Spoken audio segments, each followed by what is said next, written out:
예수님의 고통을 함께 나눈 성녀 젬마. 유년 시절. 젬마는 1878년 3월 12일 이탈리아 터스카니 주의 시골 가밀리아노에서 태어났다. 그녀는 출생한 바로 다음 날 성 미카엘 성당에서 세례를 받고 젬마라는 이름을 얻었다. 젬마는 라틴어로 보석이라는 뜻이다. 젬마가 장차 보석처럼 아름답고 거룩한 영혼을 갖게 될 것임을 예견한 듯 하다. 3살 때부터 학교에 다니기 시작한 젬마는 비범함과 천사 같은 천진성으로 모두의 사랑을 한 몸에 받았다. 가브리엘의 전구. 1896년은 우리 가족들에게는 참으로 비참한 해였습니다. 갑자기 벌어진 당황스러운 사건들로 다들 괴로워했습니다.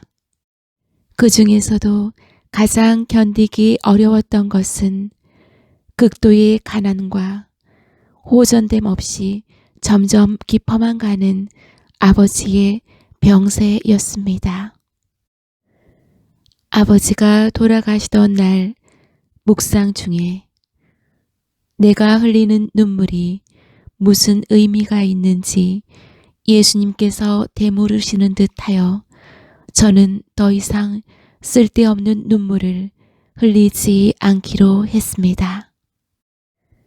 모든 일을 하느님의 뜻에 맡기고 저 자신은 한낱 도구에 지나지 않음을 깨달으며 그날을 보냈습니다.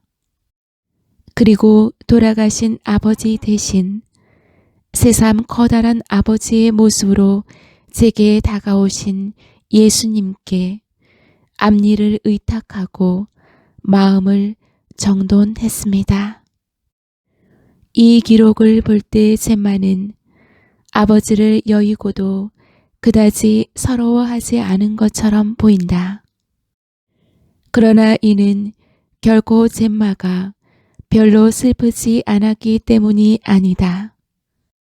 다만 하느님께 의지하는 깊은 속마음이 반석같이 굳건하여 인간의 정으로는 참기 어려운 비애를 기도로 승화시키고 살면서 겪는 모든 일 안에서 하느님의 뜻을 읽어내려는 초월적인 자세를 드러내는 것이다. 양친을 다 잃은 젬마는 의무축일이 다가올 무렵이면 늘상 동생 기울리아를 데리고 양친의 무덤 앞에서 오랫동안 기도를 드렸다. 젬마가 본 발현. 젬마는 어려서부터 성모님을 지극히 사모하여 늘 우리 어머니라고 불렀다. 성모님께서도 이를 기특하게 여겨 가끔 발현하시어 그 모습을 보이셨다. 젬마가 어린 나이에 어머니를 잃은 뒤로 성모님을 친어머니로 생각하며 항상 그리워하는 마음을 품고 있었다. 저는 성모님을 몹시 사랑합니다. 성모님께서도 이를 잘 아실 것입니다. 예수님께서는 성모님을 진실한 마음으로 사랑하라고 하셨습니다.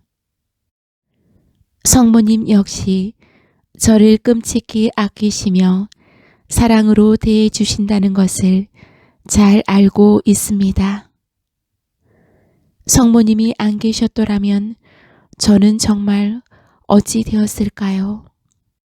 성모님께서는 저를 영적으로 항상 돌보아 주시고 여러 위험에서 구해 주셨습니다.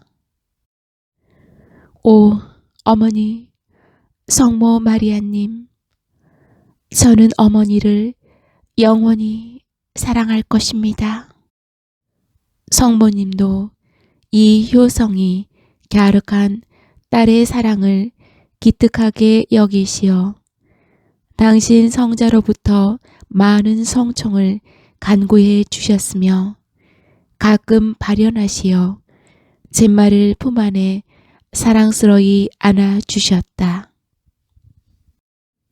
오상. 잿마가 오상을 받기 시작한 것은 지안인이 가정으로 들어가기 전 친척집에서 머무를 때부터였다. 1899년 6월 8일 예수 성심 대축일을 하루 앞둔 아침 미사 중에 성체를 모신 잿마에게 예수님께서 나타나시어 저녁에 있을 큰 은혜의 표적을 기다리라고 알려주셨다. 미사 후 잿마는 즉시 고의 신부에게 이를 알리고 집으로 돌아갔다. 잿마의 마음은 왠지 엄숙하고 거룩한 생각으로 충만했으며 비길 데 없는 기쁨과 평화를 맛보았다. 그날 저녁 잿마에게 생긴 일에 관해서는 그녀가 남긴 기록을 보면 자세히 알 수 있다. 이윽고 저녁 때가 되었습니다. 저는 벼랑간 저의 죄 때문에 마음이 부서지는 듯 아파 견딜 수가 없었습니다. 지금까지 저의 죄에 대해 성찰했던 모든 것은 도저히 여기에 비할 바가 아니었습니다. 그리고 오직 그 생각만으로 가득했습니다. 제가 하느님을 거역하여 범한 모든 죄가가 얼마나 크고 흉측한지 그 두려운 기억이 눈앞에 전개되는 동시에 예수님께서 제 영혼을 구원하시기 위하여 극진한 고통을 받으시는 모습이 선명하게 떠올랐습니다. 저는 저의 모든 죄악을 진심으로 통회하고 죄의 보석으로 어떤 고통이든 달게 받기를 굳게 결심하고 언약했습니다. 그러고는 슬픔과 사랑, 두려움, 희망과 위안 등 여러 가지 생각이 번갈아 교차했습니다. 곧이어 저는 탈원 상태에 빠져들어 눈앞에 성모님과 그 오른편에 저의 수호천사가 발현하심을 보았습니다. 수호천사가 저더러 사죄경을 외우라고 했습니다. 잠시 후에 성모님의 음성이 또렷하게 들렸습니다. 나의 딸아, 예수의 이름으로 너의 모든 죄악이 사해질 것이다.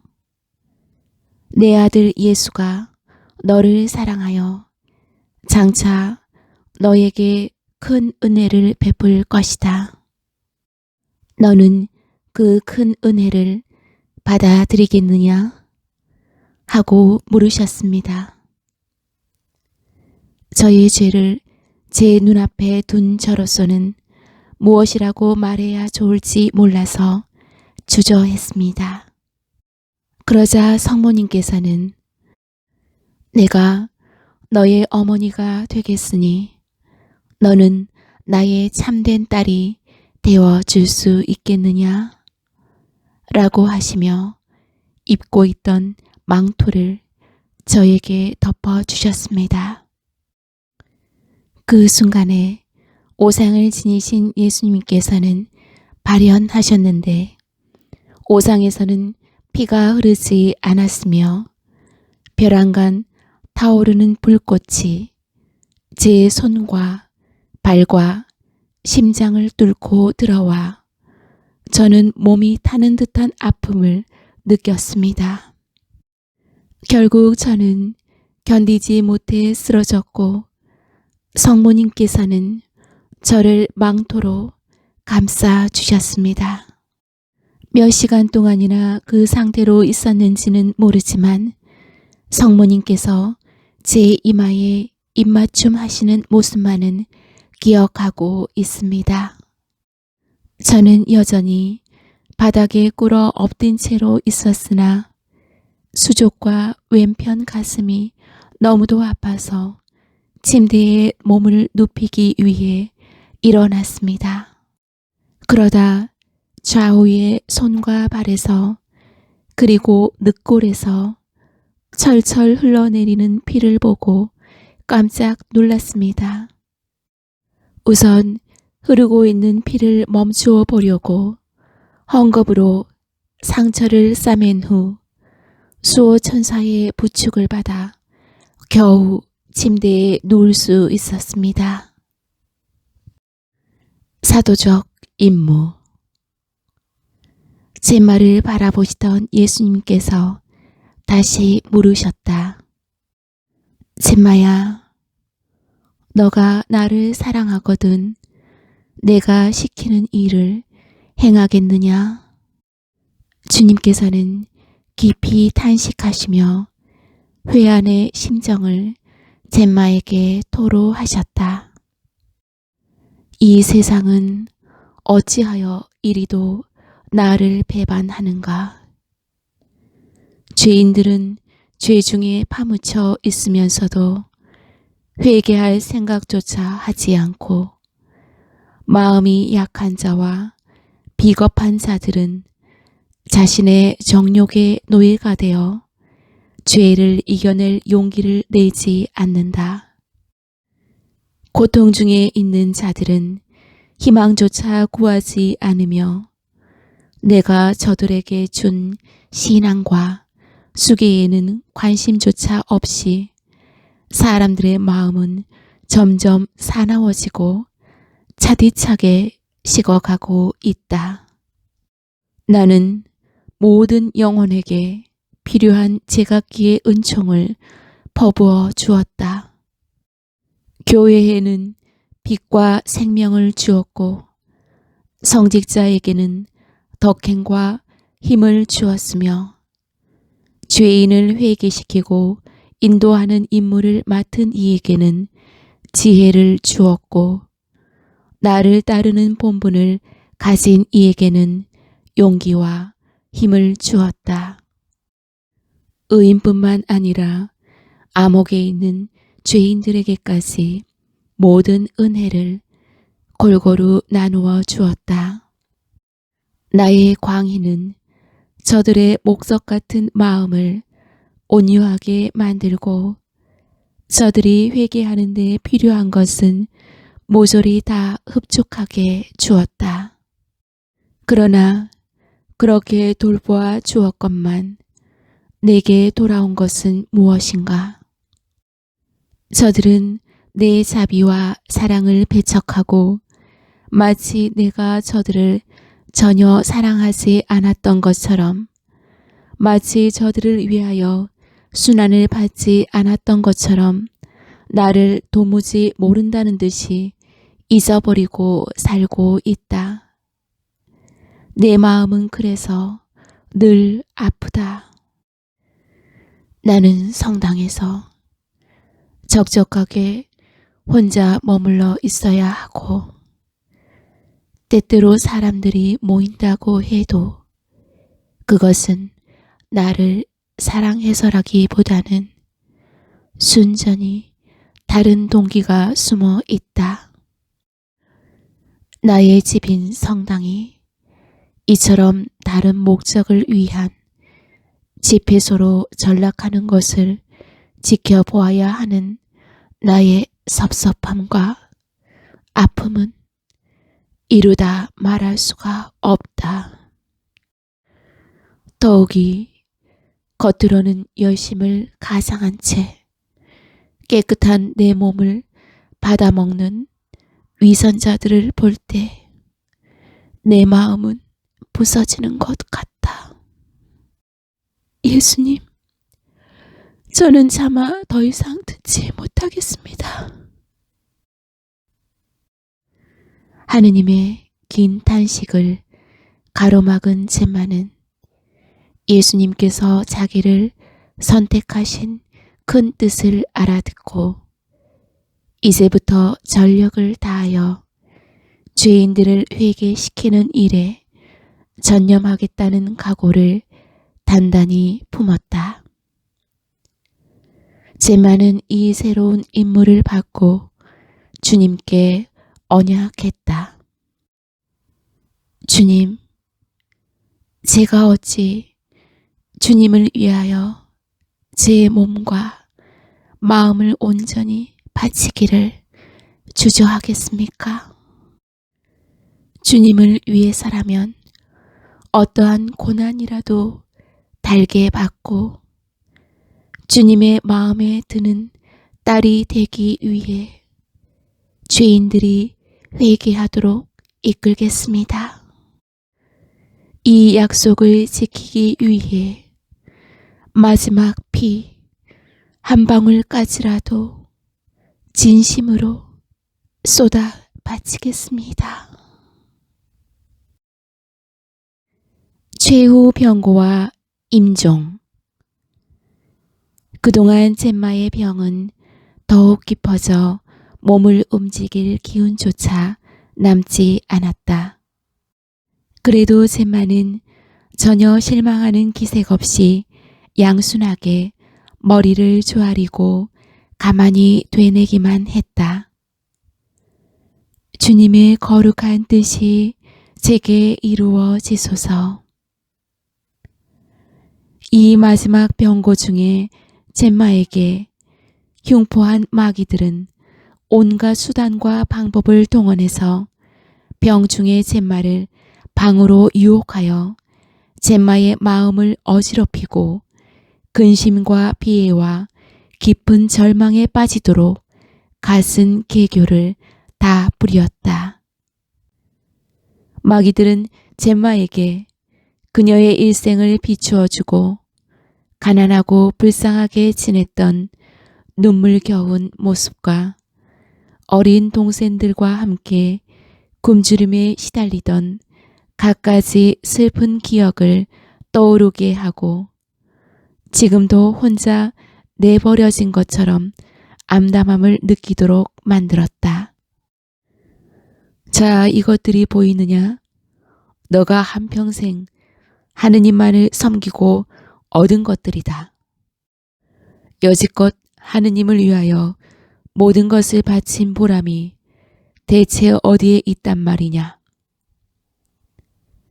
마귀들은 점점 젬마를 실망의 나락으로 끌어내려 끝내는 지옥밖에 갈 곳이 없다는 생각에 사로잡히게 하기 위해 무던히 애를 썼다.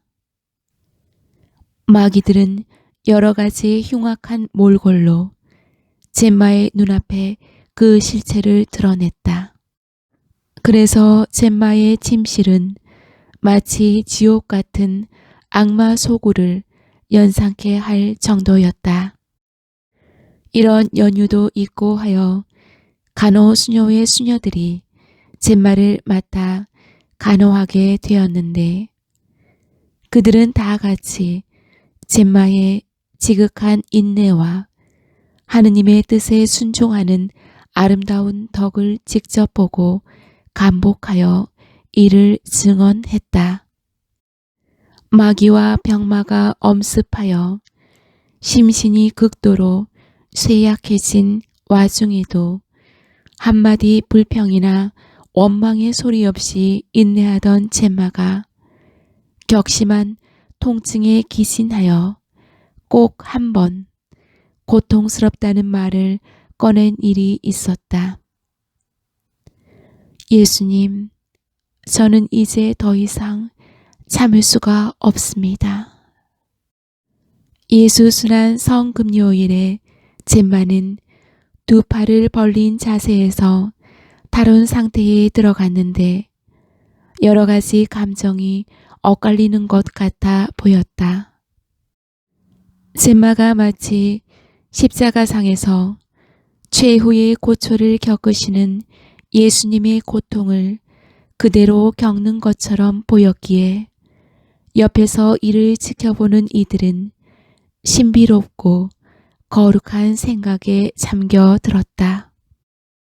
성토요일, 즉 부활절 하루 전날 제마는 또렷한 의식으로 병자 성사를 받았다. 정오 무렵에 여러 신자들이 최후의 고통을 겪는 제마를 둘러싸고 있을 때 제마는 가녀린 목소리로 말했다. 주님, 이제 더는 견딜 수 없나이다. 저의 가련한 영혼을 주님의 손에 맡기나이다. 이 말은 예수님께서 십자가상에서 숨을 거두실 때 다 이루었다. 아버지, 제 영혼을 당신의 손에 맡기나이다 하신 마지막 말씀과 같았다. 탈진한 제마는 반 시간쯤 후에 벼랑간 얼굴에 미소를 띤 채 머리를 떨구었다. 아무 고통도 몸짓도 없이. 제마는 그렇게 숨을 거두고 천상정배의 품 안에 안겼다. 그날은 부활절 하루 전날인 성토요일로 1903년 4월 11일 오후 1시경이었다. 제마는 생전에 예수 고난의 수도원에 들어가기를 간절히 원했지만 그 소원은 끝내 이루어지지 않았다. 그러나 제마가 죽은 후에 그 소원의 일부나마 이루어질 수 있었다.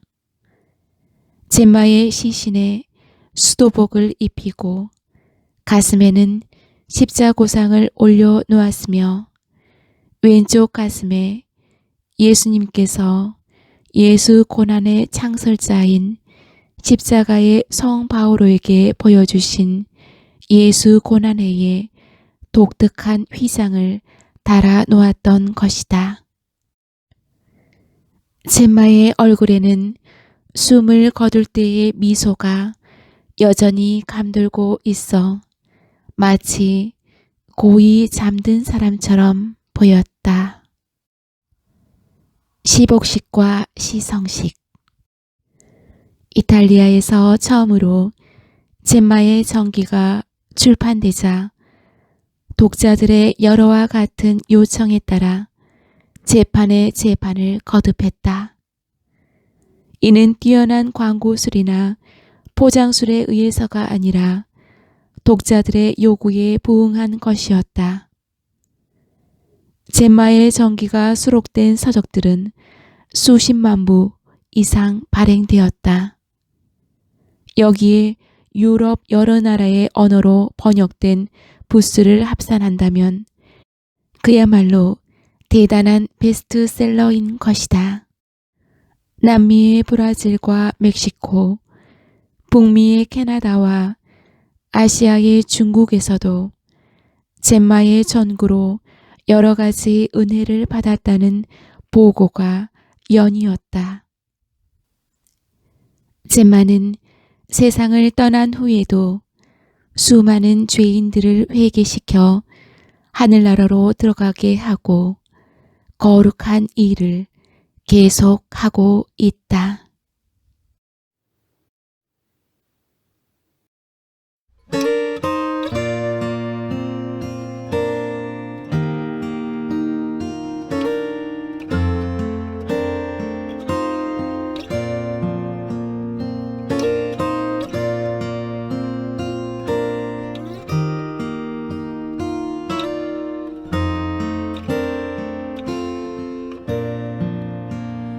마음이 지쳐서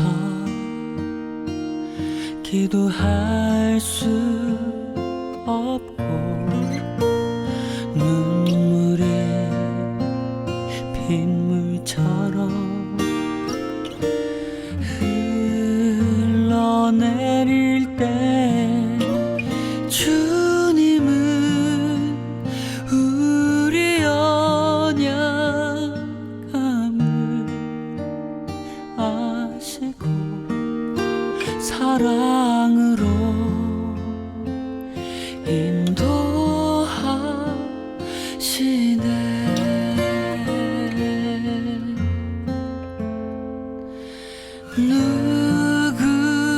누군가 널 위하여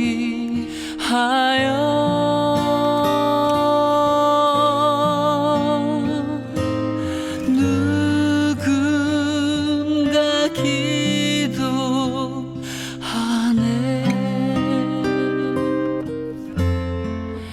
내가 홀로 외로워서 마음이 무너질 때 누군가 널 위해 기도하네.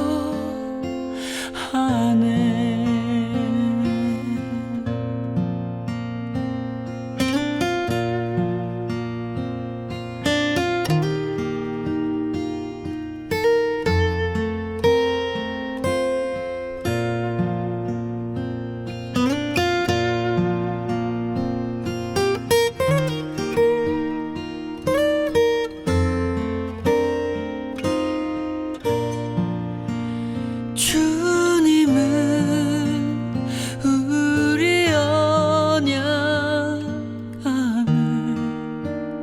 아시고 사랑으로 인도하시네.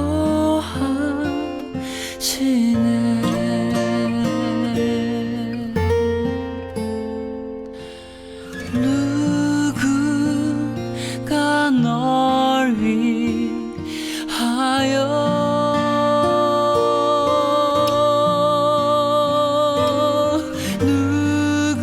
누군가 기도하네.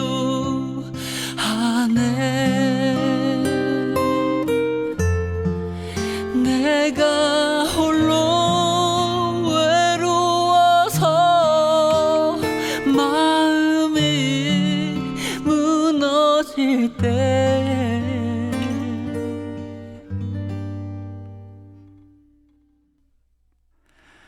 누군가 널 위해 기도하네.